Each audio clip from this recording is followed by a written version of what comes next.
Hola. Eh, eh, Ahora, ya que hablamos de la peregrinación de Aztlán a Mexico Tenochtitlan, decíamos en uno de los videos anteriores que no vamos a seguir contando paso por paso, así como le hicimos en, digamos, este tratamiento de ok, sí, sí, un poquito, sí. Entonces, lo que decíamos es que vamos a hablar de la mexicanidad. Normalmente se habla de la mexicanidad, pero nosotros decidimos referirla como mexicaneidad,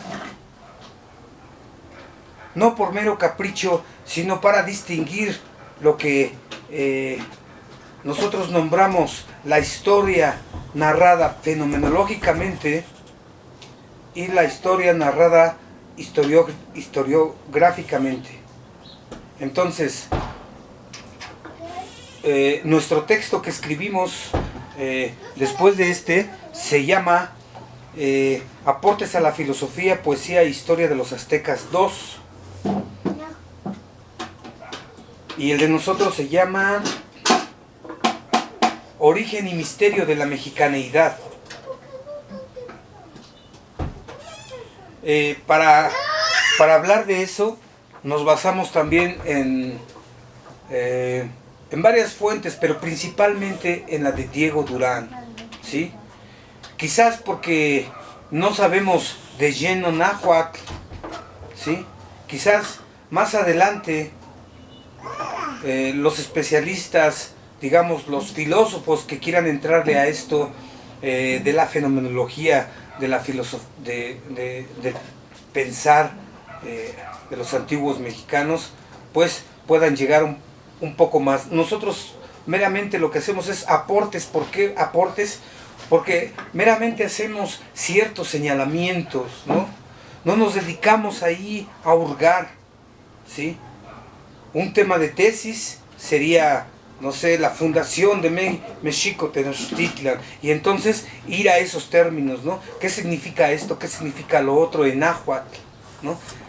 Ahora vamos a introducirnos a lo que es la mexicanidad, o sea, la mexicayotl. Los que han escuchado hablar de la toltequidad, más o menos se imaginan que hablo de la mexicayotl.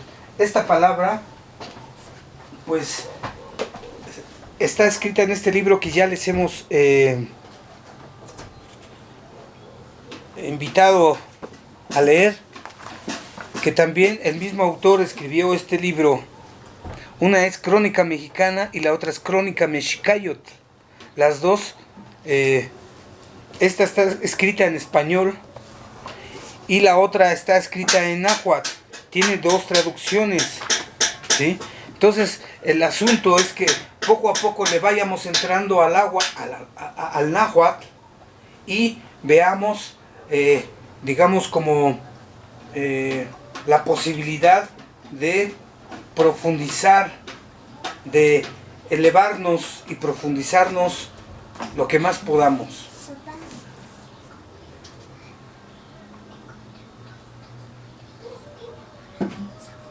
Sí, pero no los agarres. Perdón.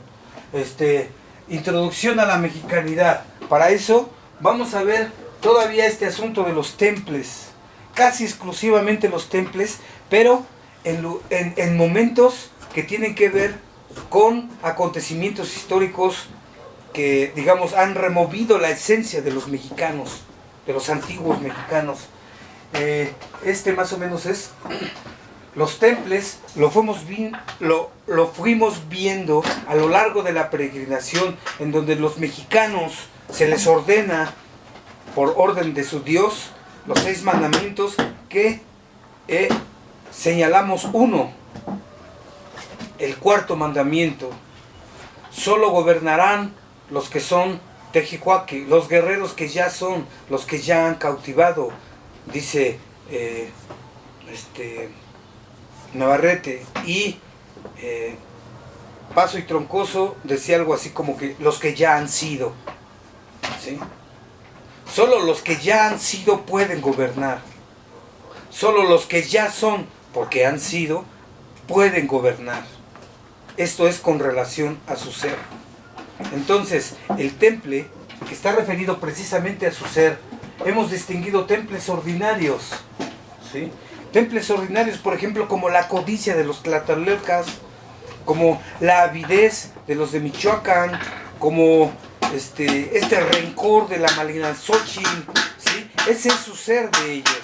Es lo que, digamos, como decíamos en el video pasado, es lo que gobierna el actuar de ellos, digamos, en su ser. Lo que principalmente los mueve, aunque no se vea, aunque no se manifieste, aunque los templos estén, digamos, como dormidos, determinan el actuar de estos templos ordinarios. Y habíamos hablado también del temple fundamental. El temple fundamental de los mexicas, decíamos, era el valor, porque precisamente se dice de modos distintos en los 6 mandamientos del dios Huitzilopochtli, en el Teoamochtli, cuando salen de Aztlán, de que se inspirará la valentía, de que de alguna manera se educarán en ello, pues, ¿no? El valor es lo que, digamos, hace a un guerrero, y precisamente el valor va a ser nuestra tesis principal para poder reconocer estos 3 puntos. Nada más hablo de estos 3 puntos y ya. Como les decíamos, no vamos a decir, bueno, y tuvieron su primer Tlactoane-Camapistli, después después y después y después hicieron las guerras y pasaron por, conquistaron a tal pueblo y después fueron con el otro pueblo, y así está dicho, por ejemplo, en este libro de Diego Durán, pero no vamos a hacer ese tratamiento porque nos vamos a guiar. Este va a ser nuestro hilo conductor, los templos de ánimo, y que vamos a ir detectando en ciertos acontecimientos que a continuación les voy a decir. 1. Cuando los mexicas llegan a ser un pueblo libre con Ixcoatl, ahí se da un acuerdo originario entre la gente del pueblo y la gente de la nobleza, es decir, los que gobiernan y los gobernados logran tener un acuerdo, ¿sí? Y alcanzan la libertad por primera vez. Después de ahí, digamos que se va configurando lo que hoy podríamos llamar el Estado, ¿sí? En donde se determinan títulos, nombramientos, a más no poder, porque ahí comienza a configurarse esto que después íbamos a conocer como la Triple Alianza, que es los mexicas, los de Tlacopan, o sea de Tacuba, y los de Texcoco, allá con el gran emperador, el gran rey, el gran poeta, el gran ingeniero, el gran arquitecto, el gran gobernante, el gran estadista y el gran adivino Nezahualcóyotl. Estos 3 unidos se iban a volver invencibles, tanto así que iban a alcanzar la plenitud divina. Esta plenitud la alcanzan, o se alcanza, como dice en el texto de Diego Durán, ¿no? Cuando ya están, digamos, en su más grande, ¿cómo se podría decir? En su más grande momento, en donde ya han conquistado las 4 partes del mundo, y eso se da con el gobierno de Moctezuma Xocoyotzin. Decíamos, y esto es muy importante, que el tiempo debe de verse de manera piramidal, ¿sí? Es decir, aquí es con Ixcoatl, aquí es con Moctezuma y Juicamina, y acá es con Moctezuma Xocoyotzin.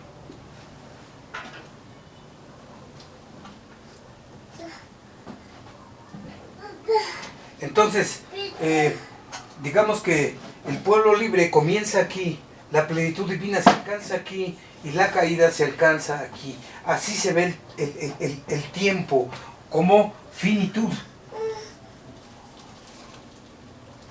el ser es finito y así se ve. Digamos que surgimos, florecemos y nos marchitamos. Las personas o los pueblos que no florezcan, pues nunca se marchitan, nunca fracasan.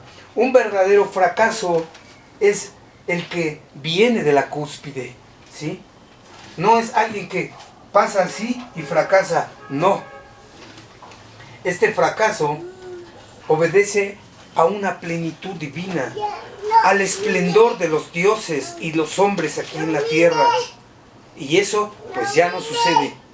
Entonces, nos vemos en el siguiente video. Esto solamente es una pequeña introducción de lo que se va a ver, pero desde este asunto, desde el temple fundamental, pero atendiendo a, por ejemplo, aquí, en el número 1, vamos a ver, digamos, la situación política en la que se encontraban los mexicas, ¿sí? Cuando les matan a Xotlactuán y los de Azcapotzalco, hacen un acuerdo los mexicanos. Aquí es un texto que solo viene en este libro que les acabamos de mostrar, en donde decíamos que hay muchas interpretaciones de la historia de los mexicas, pero en el escrito de Diego Durán viene este texto que habla de la plenitud divina y solo viene en él, no viene en otros lados. La caída también nos vamos a basar en Diego Durán, pero principalmente nos vamos a basar en el libro de La visión de los vencidos. Como ustedes saben, este texto es como un poema trágico.